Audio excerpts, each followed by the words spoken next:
Yangi mahsulot chiqdi. Satga qo'ya olasizlar. Konstruksiyasida yana ikkita datchik. Temperatura masalan 260 qo'yib qo'yganingizdan keyin kuydirib yuboradi. O'zi nasatkalar bor. Temirli keysda ishlatganlaringizda silliq kiradi. Agar mahsulotda nosozlik bo'ladigan bo'lsa, hech qayerga liqillab ketmaydi. O'zingizga bitta bosim berganingizdan keyin qishayib ketadi. Biznikida qishayishlari yo'q. Bitta ishlatib ko'ramiz buni. Baho berib ketamiz. Buni izi ham yopishib qolishi ham yo'q. Hammaga assalomu alaykum. Bugun sizlar bilan santexnika dazmoli bo'yicha obzor o'tib ketmoqchi edik. Bizning assortimentimizda yangi mahsulot chiqdi. Bu Fera brendida yangi mahsulot santexnika dazmoli. Xo'p. Konstruksiyasini ko'rib ketishingiz mumkin. Yangi konstruksiyada qilingan odatiy dazmollarga o'xshash emas. Buni biz sifatli olib kelishga harakat qildik. Sifatli deganimizda bu yerda sizlarga hozir tushuntirib ketaman nimaligini. Konstruksiyasi michevidniy. 3 ta nasatga qo'ya olasizlar. Ishlatganlaringizda kichkina diametrlarini birinchi qismdagi qo'yib ketaverasizlar.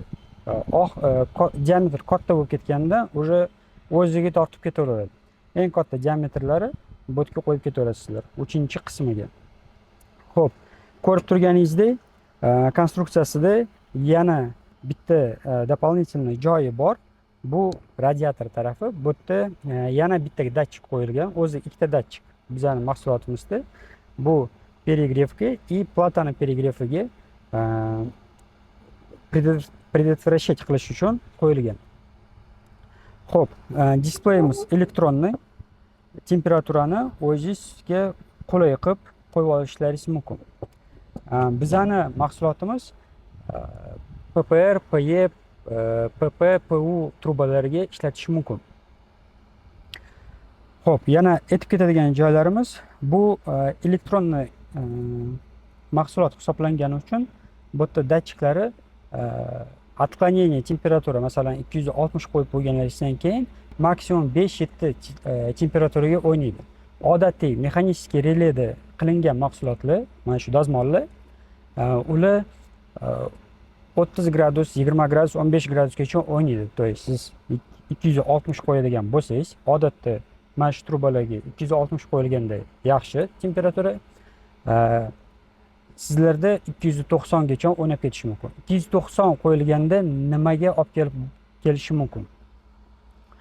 Trubani qizdirib bo'lganingizdan keyin u qizdirmasdan kuydirib yuboradi. To есть siz уже svarka qilib bo'lganingizdan keyin bu уже shovlaringiz bitta monolitni bo'lmaydi. Xo'p, komplektatsiyamizda o'zi nasatkalari bor. Nasatkalarni ham aytib ketadigan bo'lsak, nasatkalarimiz 20 dan 63 trubalarga ishlatadigan nasatkalarimiz bor, mavjud. Temirli keysda nasatkalarimiz teflon покрытие bilan qilingan. Bu nimaga yordam beradi? To есть sizlar ishlatganlaringizdan keyin ishlatganlaringizda silliq kiradi, yumshoq va silliq chiqib ketadi. Bilasizlar, odatda ishlaganlaringizda уже qizib bo'lgandan keyin mahsulot chiqarish qiyinroq bo'ladi. O'shani ham yonini olib teflon покрытие qilganmiz. Xo'p. Boshida aytib ketdim, ikkita datchik bor deb. Datchik o'zi nimaga yordam beradi sizlarga? Masalan, buni bosib ishlatganingizdan keyin bizning datchiklarimiz 6 ta nosozlikni sizlarga aniqlab beradi boshida. Agar mahsulotda nosozlik bo'ladigan bo'lsa, bu birinchisi kerakli miqdor temperaturaga chiqqanda ko'proq qizishni boshlaydigan bo'lsa, sizlarga уже yetadi. Keyin shunaqa bo'ladi, to что уже hamma заготовкаларni qo'yib qo'yganlaringizdan keyin bir ishlatishni boshlaganlaringizdan keyin bu yerdagidan o'chib yonishni boshlaydi. O'chib yonganda инерционный nagrev bor bu mahsulotda. Innerционный nagrev deganda 260 ta ishlab bo'lgandan keyin уже ishlatishni boshlaganlaringizdan keyin truba bilan qizdirib mana shu payka qilayotganlaringizda temperatura tushadi. Tushib bo'lgandan keyin datchik komanda beradi, qizish kerak deb. Qizish kerak degandan keyin u qizib bo'lgandan keyin to'xtaydi. Lekin bu yerdagi berayotgan issiqligi 260 dan oshib ketishi mumkin.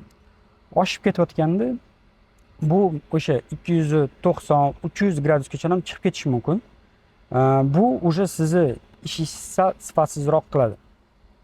O'shanda ham srazu aytadi sizga. Bizning mahsulotimiz tabloda ko'rinib turadi. Ошибка bo'lib chiqib, rukovodство по ekspluatatsiyada hammasi ko'rsatib turiladi. Tushuntirilib ketgan. Xo'p, rukovodство по ekspluatatsiyada ham biz sizlarga tablitsa qilib qo'ydik. Har bitta diametrda necha sekund o'zi qanaqa muddatda ishlab turish kerakligini qanchalik ichkariga kirgizib payka qilishdi. Bular ham sizga manfaatda yordam beradi deb o'ylaymiz. Keyin komplektatsiyada o'zida perchatkalari bor o'zi mahsulot. Mahsulotning turishi o'zi stabilniy, hech qayerga liqillab ketmaydi. Odatda oddiy hozir bizning bozorimizda bo'lgan santexniskiy uchuqlarda noshkalari oddiy profildan, truba profildan qilingan. Uni olib mustahkam emas, to есть uni bitta olib o'zingizga bitta bosim berganingizdan keyin qishayib ketadi. Biznikida qishayishlari yo'q. To есть siz bitta qo'yib bo'lganingizdan keyin bitta поверхностьga o'sha siz o'zingiz bosim berib o'tirib yoki oyog'ingiz bilan ishlab bosim berayotganingizda oyoqlaringiz, mana bu oyoqchalari qishayib ketmaydi. Xo'p, endi buni bitta ishlatib ko'ramiz, qizdirib ko'ramiz. Xo'p, apparatimizni qizdirib oldik. Endi buni ishlatib ko'ramiz.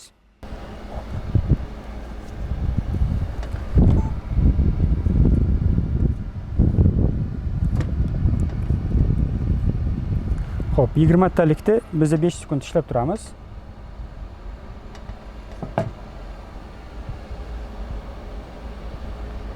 Держите. Xo'p, 260 gacha qo'yib oldik. Endi bitta ishlatib ko'ramiz buni. Ko'rganingizdek, teflonli покрытие yordam beryapti. Kichkina bo'lganda ham o'zini qo'yib olishiga yordam beryapti. Silliq kirib, silliq chiqyapti.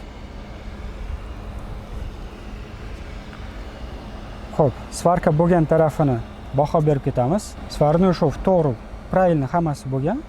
Ana. O'zlaringiz ham ishlatib baho berib ketishlaringiz mumkin. Теперь давайте на больший диаметр перейдем.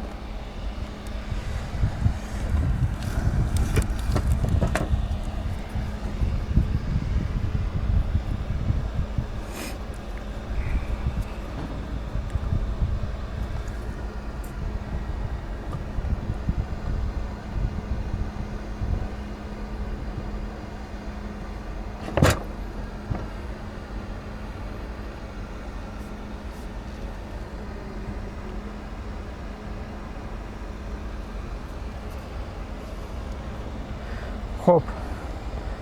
Bu yerda ham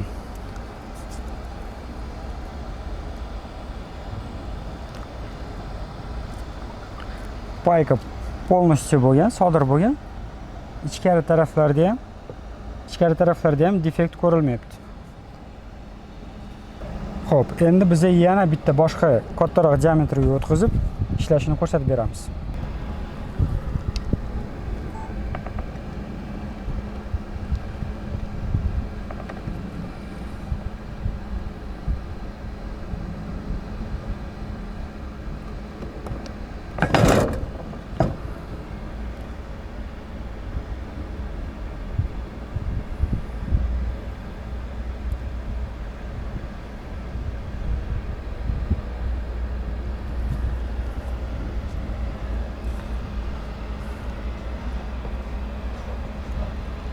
Svarkasi, ya'ni paykasi полный прилегание bo'lgan. Ichki qismida ham defektni joyini ko'rinmayapti.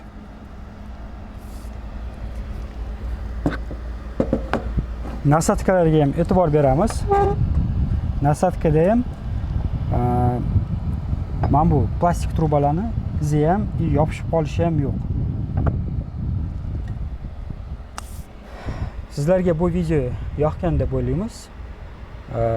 Keyingi videolarimizni kutib qoling. Keyingi videolarimizda o'sha boshqa elektr instrumentlarga ham obzor qilib o'tib ketamiz.